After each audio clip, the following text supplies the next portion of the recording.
I'd like you to pay apt attention to my explanation in this video. This particular subject matter is very important. This is what is known as allomorphic variation in English language. I want to talk about the different ways we can realize the past tense marker ed in different words. We have three pronunciations for the past tense marker ed we have in words. Remember, for regular verbs in English language, they form their past tense and past participle with the addition of ed or d to their base form. So, the point of concern here, or the point of emphasis here, is the pronunciation of these ed markers, ed past tense markers added to the base form of the words. And I say that we have three pronunciations for that. The first pronunciation is D. When we have ed added to a verb that ends with a voiced sound, that ed is realized as d, because d is a voiced consonant sound. For example, called. He called us yesterday. Called. The ed comes after the sound So for that reason, we say called. Logged. The ed comes after the sound g. For that reason, we realize it as d. Again, mourned.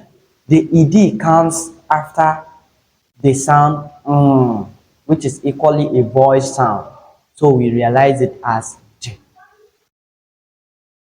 However, when we have the ed coming after a voiceless sound, that ed is realized as t, which is the voiceless form of d.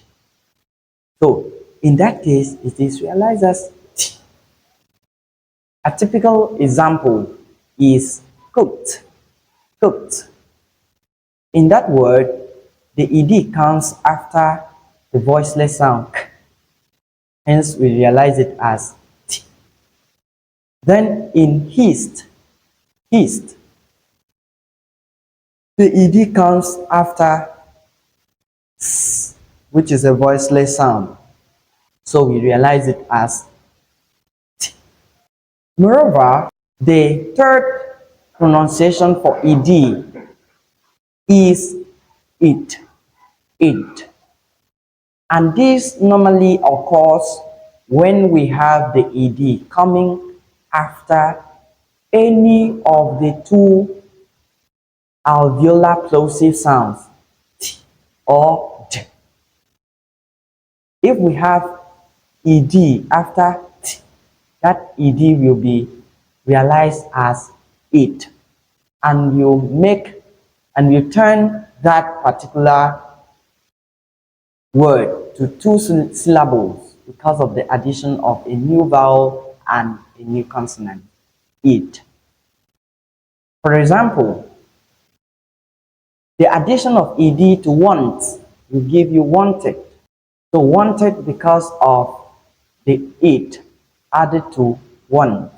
On the other hand, when we have ed added to a verb like load, we have loaded. That means the ed added to load is realized as it.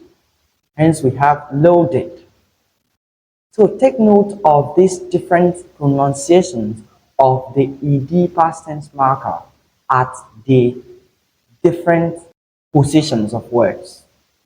So some sounds can be influenced by the sounds around them, by their environment, and that is a typical example. Remember, this concept is known as allomorphic variations.